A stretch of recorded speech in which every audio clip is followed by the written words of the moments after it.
Salut et bienvenue sur le podcast S'élever en même temps que son enfant. Je suis Maude, coach certifié chez Mercredi, mais surtout maman de 3 enfants. Sur ce podcast, je t'aide à conjuguer la bienveillance avec la réalité de ton quotidien de maman. Utiliser ton choix d'une parentalité bienveillante comme un accélérateur de ton propre développement personnel. T'aider à changer de regard sur les situations que tu vis avec ton enfant pour t'en servir, pour grandir et apprendre sur toi. Hey, salut! Je suis contente de te retrouver aujourd'hui pour un nouvel épisode. Un épisode avec un petit goût de déjà-vu parce que mon invitée d'aujourd'hui, tu la connais déjà. C'est Alison du podcast Les Maternelles Dégenrées. Il y a quelques semaines de cela, tu as découvert Alison avec un épisode où on traitait plus spécifiquement la notion de consentement, comment l'expliquer à ton enfant et comment lui apprendre en fait à avoir le droit de dire non, à faire respecter son propre consentement. Aujourd'hui, j'ai demandé à Alison de revenir pour un nouvel épisode pour aborder cette question que tous les parents ont à faire face à un moment donné et que certains d'entre nous ont un peu peur de répondre. C'est la fameuse question: comment on fait les bébés ? Eh bien, dans l'épisode d'aujourd'hui, Alison va nous partager les clés de comment répondre à cette question.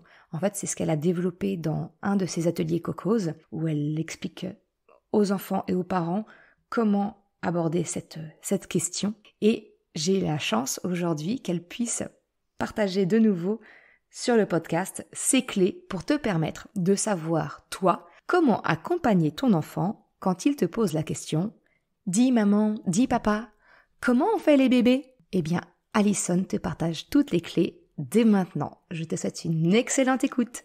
Salut Alison, je suis hyper contente de te revoir de nouveau sur le podcast. Bonjour Maude, ravie d'être de retour. Pas pour nous jouer un mauvais tour, hein. Non. On n'est pas comme les Pokémon et la Team Rocket.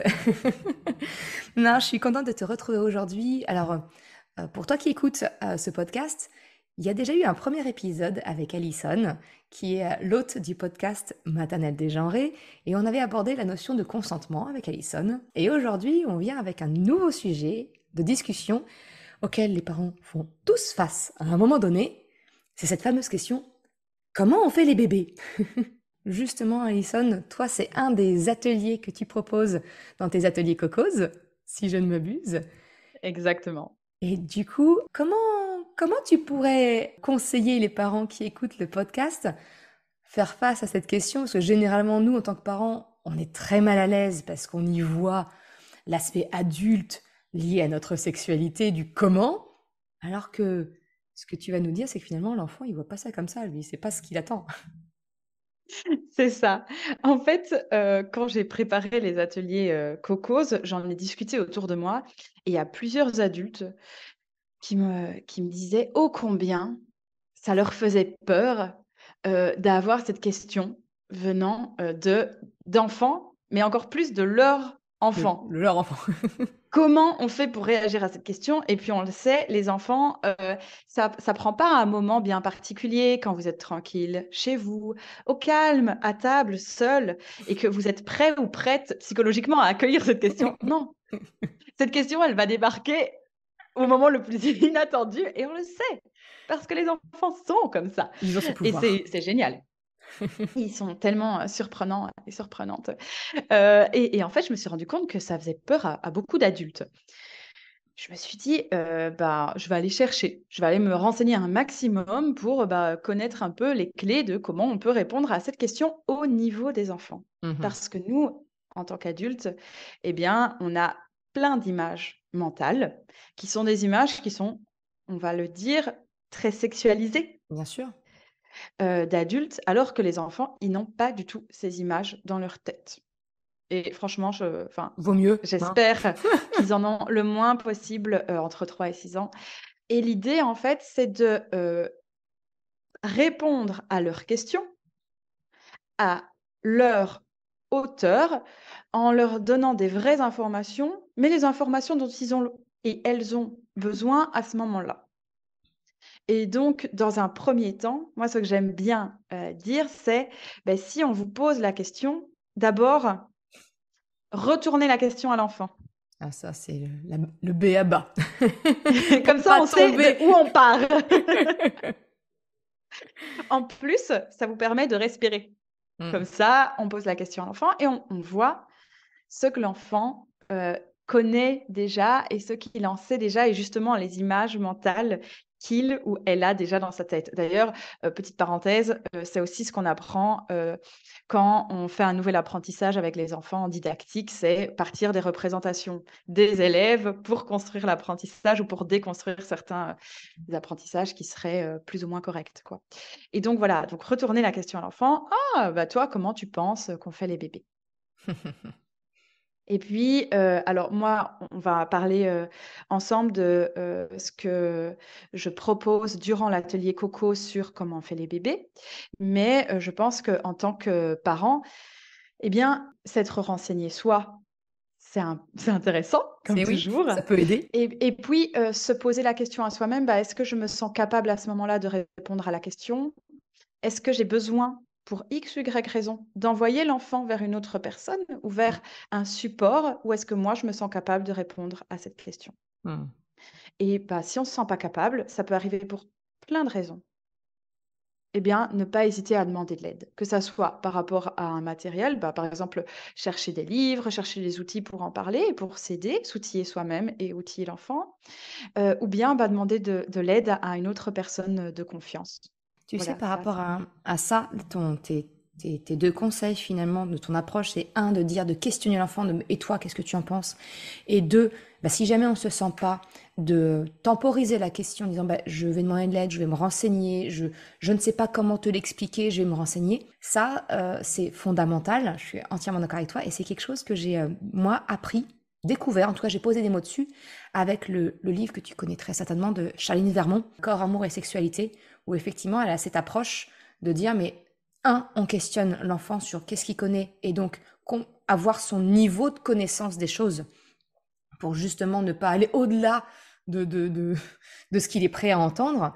Et puis, eh ben, quelquefois, soit on ne sait pas comment aborder la question, mais pas juste, ah, mais tu m'embêtes avec ta question, tu vas pas botter en touche, mais dire, mais j'ai entendu ta question, je ne sais pas comment répondre ou je ne sais pas comment y répondre avec les bons mots et je vais me renseigner et revenir plus tard. Et je trouve ces deux notions très importantes effectivement la première tentative de réponse en fait finalement, voilà, comment C'est accueillir ça la et question. voilà et puis, ça, je sais que toi aussi tu comptes beaucoup à cette chose de se déculpabiliser parce qu'on n'a pas Mhm. réponse à tout.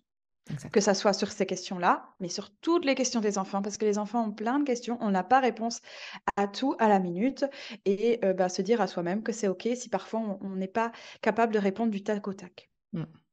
Et par contre, moi, ce que je trouve intéressant, et le conseil, c'est vraiment de pas, par contre, laisser la question en suspens, de pas Ah, laisser de tabou. ouais, d'accord. D'essayer, si on dit à l'enfant: «On y reviendra plus tard», vraiment d'y revenir plus tard. Mm. C'est Parce d'honorer que, sa promesse. l'enfant, s'il a posé la question, il attend des réponses et il ou elle va chercher des réponses et c'est chouette d'être, justement, la personne qui va pouvoir guider ces réponses via d'autres personnes ou via d'autres outils si besoin. Mais en tout cas, de dire à l'enfant: «J'ai entendu ta question» Mm. et Et, on cherche ou je cherche, en tout cas moi en tant qu'adulte, et, à y répondre. et pas justement botter en touche et compter sur le fait de oh, ça va lui passer, il va oublier. Non, un enfant n'oublie pas. Et le risque, c'est que justement, si nous, en fait, quand l'enfant nous pose la question, c'est que finalement, pour lui, on est l'adulte de confiance, l'adulte référent pour lui. Et que si on ne remplit pas ce rôle à ce moment-là, déjà d'une, le risque, c'est que l'enfant se dise, bah, en fait, je peux pas compter sur lui ou elle pour répondre à mon besoin, à ma question quand j'ai besoin. Deux, bah, elle n'est pas de confiance parce que elle me dit qu'elle va revenir, mais elle revient pas. Et à un moment donné, l'enfant, il cherchera à savoir. Et le risque, il est grand, c'est qu'il trouve un autre moyen et qui sera pas spécialement le plus adapté et le meilleur qui soit pour justement répondre à ces questions. Donc je te rejoins complètement, c'est vraiment de tenir sa parole, quoi. Je vais me renseigner et je reviens vers toi. Mais pas juste, on met ça sous le tapis, il va oublier, c'est bon. Voilà et se dire que, bah, si en tant qu'adulte on ne se sent pas, eh bien demander de l'aide. Il faut pas culpabiliser de demander, un coup de main. Exactement. Et puis après, eh bien, c'est, répondre à la question. Ce qu'on dit souvent, c'est le minimum. Donner des informations qui sont correctes, mais, assez courtes et puis on voit si l'enfant, il a besoin de plus d'informations ou non. Et puis Mmh. on avance comme ça, petit à petit, marche par marche, avec, les besoins, de l'enfant. Et si on je pense, hein, moi, que si on répond en tout cas aux questions des enfants, ils vont pouvoir avoir la place pour reposer plus de questions ensuite. Tout à fait. C'est finalement la base, c'est le questionnement permanent. Dire voilà, c'est je donne un morceau d'information, ça répond à la question, oui, non, ça en appelle d'autres, oui, non, et on continue au fur et à mesure, jusqu'à ce que l'enfant dise: «Ah non, c'est bon, tu as répondu, merci». Et pour ça, il existe des outils et Mais donc voilà, pas hésiter et comme pour tous les outils, moi je conseille toujours d'abord, bah, si on utilise des livres, d'abord de les lire soit tout seul, toute seule en tant qu'adulte et puis, si on est OK avec ce qui est écrit dans le livre, de le proposer, à l'enfant suivant son âge ou bien de lui proposer seul ou bien, ben, d'y regarder, à 2 et si on le propose seul, c'est souvent je trouve intéressant de dire à l'enfant: «Ah bah, je te propose ce livre» ou bien de laisser un livre traîner, pourquoi pas?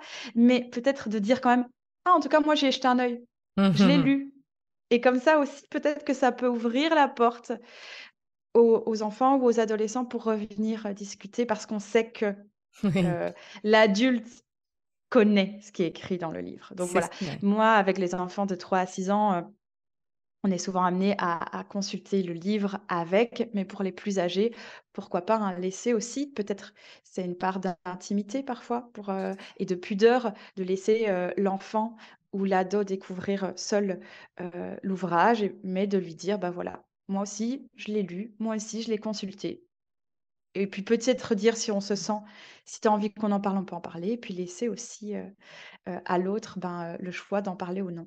C'est rigolo ce que tu dis parce que finalement, tu me fais prendre conscience que j'ai fait ça tout à fait inconsciemment. C'est-à-dire qu'il y a des livres comme ça, que j'ai à la maison, qui étaient à la base dans le cadre de mon activité, pour me former moi et comprendre.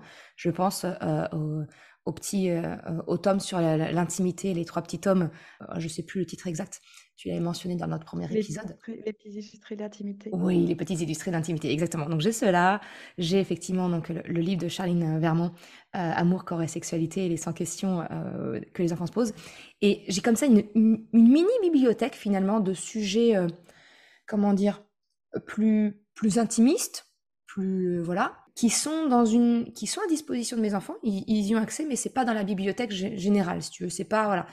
Et effectivement, quand je mets un nouveau livre dedans, je leur dis, j'ai tiens, je mets ça dedans, j'ai acquis ce nouveau livre dedans.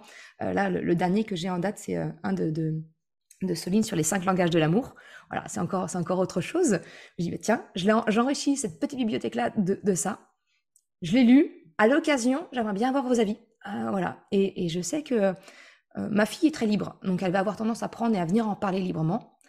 Mon grand, qui a 10 ans, commence à rentrer dans les prémices de l'adolescence. Je sais que il y a une petite fille à l'école qui a ses faveurs, tu vois, mais pour le coup, il est très pudique. Et ben voilà, justement, je l'encourage, je dis, écoute, il y a ça, tu le lis comme tu veux, quand tu veux, il est à disposition. Et je sais que par moment, bah, voilà, il me dit, mais maman, il me dit pas quand il l'a lu, tu vois, il le prend, il va dans sa chambre, donc c'est son lieu intime à lui. Je sais pas s'il est en train de le lire ou c'est autre chose, mais de temps en temps, il y a des petites questions qu'il a et qu'il me pose, et je sais qu'en fait, elles viennent du livre, je sais que ça vient de sa lecture de ce chapitre-là, de ce point-là. Je fais, ah, tiens, ça me parle. Et ça me fait sourire. Et effectivement, tout ça pour dire que c'est bien. Enfin, je te rejoins sur le fait de dire avoir des livres comme ça qui sont un peu plus, comment dire, voilà, intimes. Voilà, ils sont plus intimes. Ça touche plus à de la pudeur, à de l'intimité. Bah, de laisser la porte ouverte aux enfants, de dire voilà, je l'ai lu. Tu veux en discuter, on en discute. Tu veux pas de problème. Et voilà, laisser les enfants se faire leur opinion et leur jardin secret finalement. Alors laisser ce Et jardin puis secret. avancer au rythme de chacun et chacune. Exactement, exactement. Et du coup, pour en revenir à comment on fait les bébés, est-ce que Alors, justement tu aurais des conseils pour les parents qui disent, OK, allez, je vais me préparer à la question.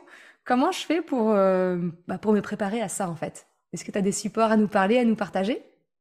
en fait, ce qui se passe, c'est que moi, je m'en suis rendu compte quand j'étais en classe maternelle, c'est qu'il arrive que, entre 3 et 6 ans, les enfants, soient amenés à accueillir un nouvel enfant dans la famille et Hmm. donc, il y a un bébé qui arrive dans la famille et donc, ça soulève des questions. Comment est-ce que ce bébé est arrivé? Et donc, c'est assez probable que, votre enfant, vos enfants, les enfants autour de vous, autour de 3 et 6 ans, en maternelle, se demandent comment on fait les bébés. Hmm. Et j'ai regardé pas mal de livres, il y en a quelques-uns qui sont chouettes, mais moi, mon préféré, c'est un qui est écrit en anglais, qui s'appelle «What Makes a Baby», qui est disponible aussi maintenant en français, mais il est assez compliqué à trouver, je l'avoue, mais pour moi, il est absolument fabuleux et c'est celui qui est le mieux fait. Et donc moi, je le présente aux enfants parce que je l'ai traduit Mhm. et ça ne leur pose pas de problème que ça soit écrit en anglais, je leur dis à l'avance et moi, je leur lis en français, je leur dis aussi. Et ce que j'aime dans ce livre, en fait, c'est, qu'on va parler d'un ovule qui rencontre un spermatozoïde.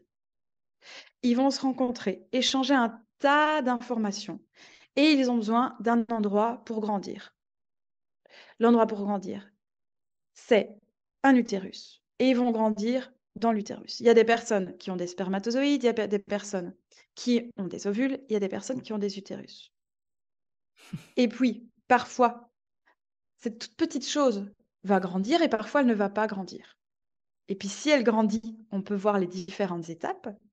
Et puis ensuite, on va parler de l'accouchement, qui peut se passer par césarienne ou par voie basse. Mhm. Et puis on dit que parfois ça peut durer longtemps, parfois ça va très rapidement, parfois ça peut faire mal, parfois ça ne fait pas mal et parfois ça peut faire très mal. En tout cas, on attend avec impatience la venue du nouveau bébé. Je trouve que ce livre, déjà, il est très beau parce qu'il est rempli de couleurs. Il parle vraiment au niveau des enfants et on répond à leurs questions C'est avec des factuel. éléments qui sont scientifiques et avec des vrais mots.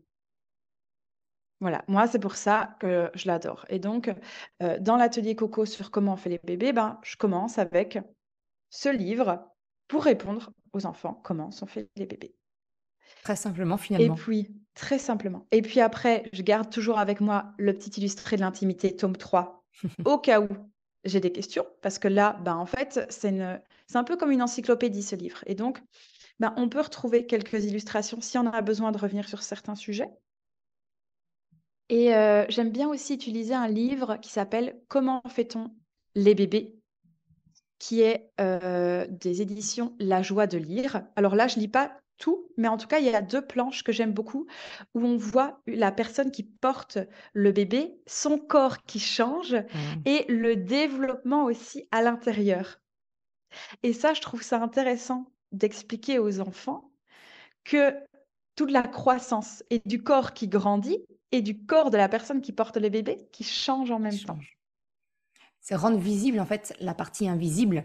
Un enfant voit sa maman normale au début, ok, il y a un bébé, ok, très bien. Puis, au fur et à mesure, quand même, le corps de maman, il change. C'est ça et puis aussi dire, en fait, le corps, il change pendant toute la vie. Toi, tu grandis, ton corps est en train de changer. Les adultes qui sont autour de toi avant, ils et elles ont été des enfants, avant ils ont été des bébés et ça, c'est quand même des concepts qui sont à développer, qui sont en apprentissage Bien chez sûr. les enfants d'âge de maternelle. Mais voilà, on peut déjà leur dire, leur montrer des photos par rapport à ça, c'est toujours assez intéressant. Et dire: voilà, le corps, il change pendant toute la vie. Tous les corps sont différents, le corps, il change pendant toute la vie et justement, avec ces 2 planches, on peut voir, le corps, qui change. Ça, je trouve ça très sympa et puis, ce que j'adore, c'est un livre qui s'appelle «Pendant 9 mois». C'est Mhm. aux éditions, Milan et là, on compare, la taille, du fœtus, Bébé. par rapport à des aliments Oui. et en fait, donc on va voir comme ça, le développement Et puis on va raccrocher à des choses que les enfants connaissent et on va un peu dire, bah, ce qui se passe et comment le bébé se nourrit, dire qu'il entend déjà à l'intérieur. Donc c'est toutes ces petites choses. En fait, on répond aux questions qui intéressent les enfants. Les enfants, ils s'intéressent à des choses, assez simples. Bah, comment il fait pour manger? Comment il fait pour boire, pour respirer? Comment ça va se passer, l'accouchement? Qu'est-ce qui va se passer dans la famille? Et puis, bah, en fait, c'est, ben, moi, je vais ressentir plein d'émotions et on ressent plein d'émotions. Toutes les personnes de la famille ressentent plein d'émotions et pendant l'attente et après, l'accouchement et alors, bah, qu'est-ce qu'on en fait de ces émotions-là? C'est ça. C'est parce que c'est un vrai chamboulement, justement, pour un enfant, de passer du statut d'enfant dans une famille, d'ailleurs, qu'il soit le premier ou le deuxième ou autre, à celui de bah, il y a un plus petit qui arrive derrière moi, qui requiert beaucoup d'attention, et moi, et moi, qu'est-ce que je deviens là-dedans? Moi, j'ai pas demandé à avoir un frère ou une sœur, et donc effectivement, ça fait beaucoup d'émotions à, à accueillir finalement. C'est ça. Que ce soit de l'impatience d'avoir que le petit frère ou la petite sœur arrive, ou au contraire la peur de dire mais il y a un nouveau qui va venir, qui va prendre ma place, et moi je vais devenir quoi? Et puis, c'est plein d'émotions qui peuvent se mélanger aussi parce qu'on Ouais. peut être content et avoir peur, on peut être triste, en colère, enfin, il y a plein d'émotions qui peuvent, vraiment, se mélanger et c'est ça que dans cette question comment sont faits les bébés ou dans cette attente d'une naissance, ben, pour moi, il y a plusieurs étapes. Il y a, la création, comment sont faits les bébés et puis il y a la grossesse, le corps qui change, les corps qui changent, l'accouchement et puis comment on s'occupe de ce nouvel être et qu'est-ce qui provoque ce nouvel être dans la famille? Donc, par exemple, je vais parler, de l'allaitement, je vais parler, bah, de l'allaitement au sein, de l'allaitement au biberon, des 2. Et puis, il y a un livre que j'adore sur, l'arrivée du bébé, c'est, Un petit frère et moi alors. C'est de Béatrice Grumler et Julie Brouhan aux éditions, Mango Jeunesse et c'est l'histoire d'un enfant qui, vient d'avoir un petit frère et ces 2 mamans s'occupent du petit frère et donc ben, elle ressent pas mal de colère, cet Ouais. enfant et il y a une des 2 mamans qui va lui expliquer, comment l'amour peut se multiplier et c'est Mmh. une très belle image, en tout cas moi que je trouve très chouette comme, image, c'est l'image de la bougie. Ouais. Et donc, la maman explique que, son amour peut être représenté par la flamme de la bougie et que grâce à la flamme de sa bougie, on peut allumer une deuxième bougie et que les 2 flammes restent les mêmes. Mmh. Et puis toujours avec cette première bougie, on peut allumer une troisième bougie et que les 3 flammes restent les mêmes. Et donc, l'amour, il peut comme ça se multiplier et il reste le même. Ça se partage. En fait, il y a une expression, je crois, comme ça, qui dit qu'en gros, l'amour et le savoir sont les deux choses qui peuvent se partager sans pour autant être diminuées pour celui qui l'avait à la base, en fait. Et c'est Voilà. ça, en fait. C'est vraiment d'expliquer que, effectivement, c'est un chamboulement chez les enfants, l'arrivée d'un frère ou d'une sœur. Ça peut être un mélange, ça peut être justement des sentiments ambivalents. Dire en même temps, ben, je l'aime, ce petit frère ou cette petite sœur, mais qu'est-ce qui me casse les pieds parce qu'il me vole ma place? Et le livre dont tu parles me fait penser à un livre que moi j'ai connu enfant. Alors, il n'est plus édité aujourd'hui, malheureusement. Et son titre, c'était Un bébé, quelle drôle d'idée. Et c'était effectivement, c'était ça, c'était l'idée d'une petite fille qui n'a pas demandé à avoir un frère ou une sœur, et qui a rien demandé, et tout le livre, elle se construit en disant, mais non, j'en veux pas, j'en veux pas. Et dans le rejet, en disant, mais je vais pas l'aimer. Et puis, bah, finalement, ce petit bonhomme qui arrive, il est pas si mal parce que bah, il peut aider à faire les bêtises après. Mais on voit bien qu'avec ce que tu nous partages, c'est que finalement, cette notion de comment on fait les bébés, nous, en tant qu'adultes, c'est ce qu'on disait au début, on la projette, on en a peur de cette question parce qu'on la projette sur l'aspect de sexualisé de la vie d'un adulte, alors que pour un enfant, au contraire, lui, ces questions, elles sont pratico-pratiques, factuelles, et elles sont plutôt projetées sur mais c'est quoi qui va changer? Entre ce que je connais aujourd'hui et ce qui va se passer demain, qu'est-ce qui va changer? Qu'est-ce qui va se passer? Heu, D'où ça vient? Comment? Enfin voilà. Et en fait, on n'a pas du tout les mêmes projections, Pas et du c'est tout, ouais. Et moi, j'ai 2 anecdotes comme ça pendant les ateliers qui m'ont fait vraiment, aussi me rappeler, me remettre à la place, c'était, la première fois que j'ai présenté, cet atelier, beh, je vais pas vous mentir, bien sûr que moi aussi j'étais intimidée sûr. de, parler comment on fait les bébés devant des enfants et aussi devant leurs parents. Je me suis demandé: «Bah, comment ça va? Comment ça va se passer? Qu'est-ce que les enfants comment les enfants vont réagir?» Donc c'est vrai que j'étais un peu stressée. Et puis, quand j'ai montré les planches, du corps, de la personne qui porte le bébé, qui change et que vraiment je leur montre, les enfants se sont attardés à la coupe de cheveux des planches et donc en fait, sur ces planches, sur ces dessins du corps qui change et donc moi je voulais qu'on regarde le ventre, de parler des hanches et là, les enfants, eux, ont vu les cheveux qui poussaient et donc moi qui avais stressé comme ça pour, parler de comment on fait les bébés à des enfants, en fait, ils se sont attardés sur quelque chose de complètement différent. Donc ça aussi, ça m'a rappelé, bah, oui, en fait, c'est léger et puis une deuxième anecdote que j'ai trouvée vraiment, très, très jolie, c'était, un des ateliers où j'ai toute une famille qui arrive, où, on a une maman qui est, enceinte et qui va bientôt accoucher. On a le deuxième parent, les 2 enfants et un des 2 enfants était ultra, ultra émotif Mmh. et pendant tout l'atelier, je voyais tout passer sur son visage. Vous savez, les personnes qui sont, vraiment, où tout passe sur le Les visage et livres je ouverts. voyais que cet enfant, il est passé par toutes les émotions comme ça. Parce que je sentais bien que vu qu'on parlait de comment on fait les bébés, eh bien, ça se bousculait énormément dans son corps et donc je le voyais, rire énormément. Et puis tout d'un coup, cet enfant, il a commencé à pleurer et puis il était énervé et on voyait vraiment, bah, que c'est voilà, ça remue parce que, ben, c'est plein de questionnements, c'est l'inconnu Mmh. parce qu'on répond à des questions aux des enfants, mais il y a aussi cette part d'inconnu de ce qu'on va ressentir et ce qu'on ressent. C'est ça. Ah, c'est chouette ça. C'est chouette. Mais ça nous rappelle, c'est ça finalement, c'est que j'ai l'impression de rabâcher la même chose, mais tout est toujours lié aux émotions. Tout ce qu'on vit, tout ce qu'on traverse nous ramène toujours à comment on accueille, comment on vit ces émotions. Et effectivement, là, en fait, finalement, cet enfant, c'était le fait de l'ambivalence de tout ce qu'il peut ressentir, de l'éventail complet des émotions face à cette future arrivée d'un frère ou d'une sœur, que ça aille de la joie de l'accueillir à la peur de perdre sa place, à l'inquiétude pour sa maman, de l'accouchement. Enfin, c'est voilà, c'est un panel complet, complet. C'est ça, c'est plein d'inconnus et alors il faut gérer et voir un peu apprivoiser toutes ces émotions, qui nous traversent et qui nous traversent aussi en tant qu'adultes, hein. Complètement, complètement. Mais en fait, finalement, si on doit résumer l'épisode, c'est finalement de poser des questions à son enfant, ce qu'il en pense lui, de sa compréhension.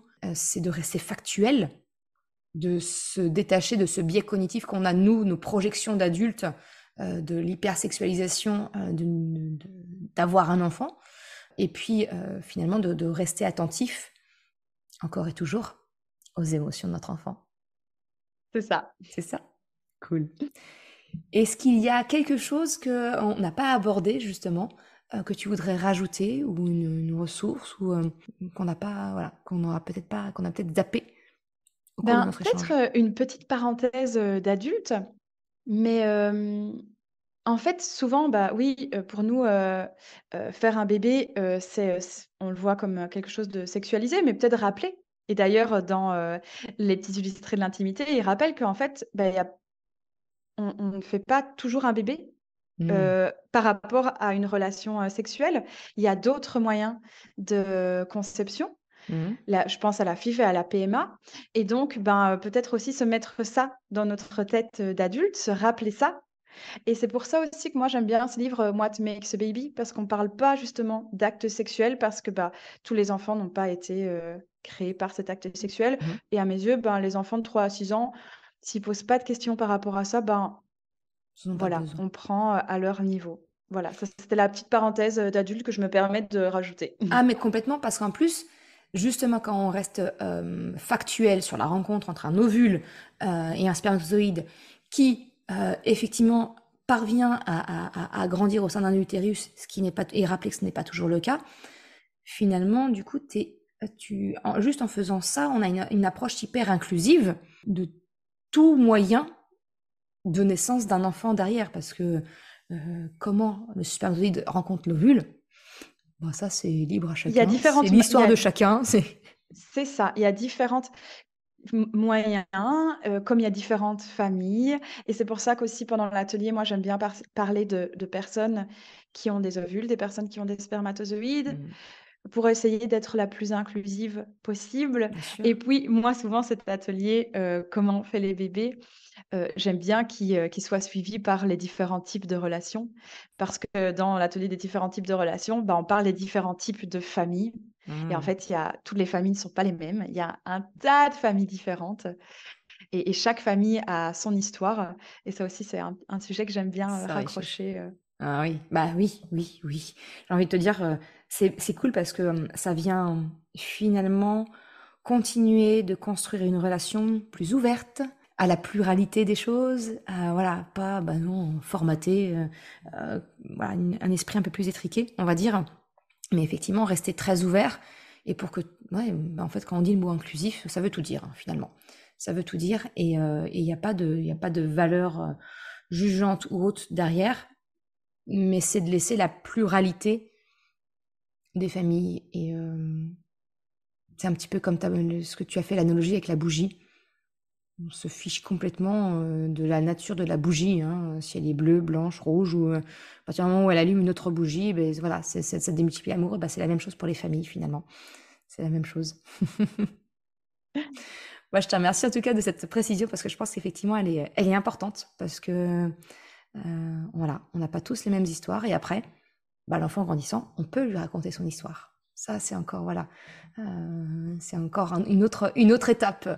Mais et d'ailleurs, à ce propos, sur le site internet de Élise Gravel, elle propose un tas d'affiches qui sont très intéressantes et il y en a une que j'aime, beaucoup. Il y en a une sur le consentement, mais il y en a une autre sur toutes les sortes de familles et c'est une affiche où on voit, plein de représentations de familles différentes et je trouve ça chouette aussi de montrer, aux enfants, bah, en fait, il existe plein de sortes, de familles et je trouve que les représentations, bah, c'est important dans le oui. développement, de l'enfant et donc essayer de montrer, ben, des représentations, les plus ouvertes possibles. Ouais. Tu as sous cette notion de famille, justement, alors je me souviens plus du titre exact, je le mettrai en description parce que quand on aura terminé l'enregistrement, j'irai le chercher dans la bibliothèque de mes enfants.